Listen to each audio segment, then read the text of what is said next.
Hi friends! ఈరోజు TDP, Janasena కలిసి ఉమ్మడి జాబితానైతే ప్రకటించింది. దీనిలో మొదటి క్యాండిడేట్ చూసుకుంటే నెల్లిమర్ల నియోజకవర్గం నుంచి జనసేన, టీడీపీ ఉమ్మడి అభ్యర్థిగా ఎంపికైన శ్రీ లోకం మాధవి గారు. సో, ఈవిడ ఎక్కువగా జనసేనకు సంబంధించిన కార్యక్రమాల్లో ఎక్కువగా పాల్గొనడం. సో, అక్కడ జనసేన కార్యాలయాన్ని ఏర్పాటు చేయడం. సో, ఇవన్నీ కాకుండా అక్కడ రూరల్ ఏరియాలో కానీ అక్కడ ఆ లోకల్ నియోజకవర్గంలో ఉండే సమస్యలపైన ఎక్కువగా పోరాటం అయితే చేసి ఈవిడ పవన్ కళ్యాణ్ గారి దృష్టిలో అయితే పడ్డారు.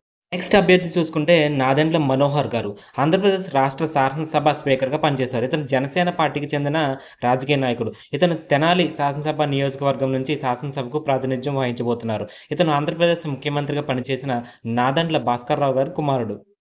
అనకాపల్లి నియోజకవర్గం నుంచి కొణతాల రామకృష్ణ గారు జనసేన, టీడీపీ ఉమ్మడి అభ్యర్థిగా ఈయన అయితే పోటీ చేస్తున్నారు. ఈయన 1999, 2004, 2009లో అనకాపల్లి నియోజకవర్గంలో అయితే పోటీ చేసి 2004లో మాత్రం విజయం అయితే సాధించారు. ఈ పంతం నానాజీ గారు జనసేన, టీడీపీ ఉమ్మడి అభ్యర్థిగా కాకినాడ రూరల్ నియోజకవర్గం నుంచి కురసాల కన్నబాబు గారి పైన అయితే పోటీగా జనసేన అభ్యర్థిగా పోటీ అయితే చేస్తున్నారు. ఈయన జనసైనికుడు, రాష్ట్ర పీఏసీ సభ్యుడు, కాకినాడ రూరల్ రాజానగరం నియోజకవర్గం నుంచి శ్రీ బత్తుల బలరామకృష్ణ గారు అయితే జనసేన, టీడీపీ ఉమ్మడి ఎమ్మెల్యే అభ్యర్థిగా పోటీ చేస్తున్నారు.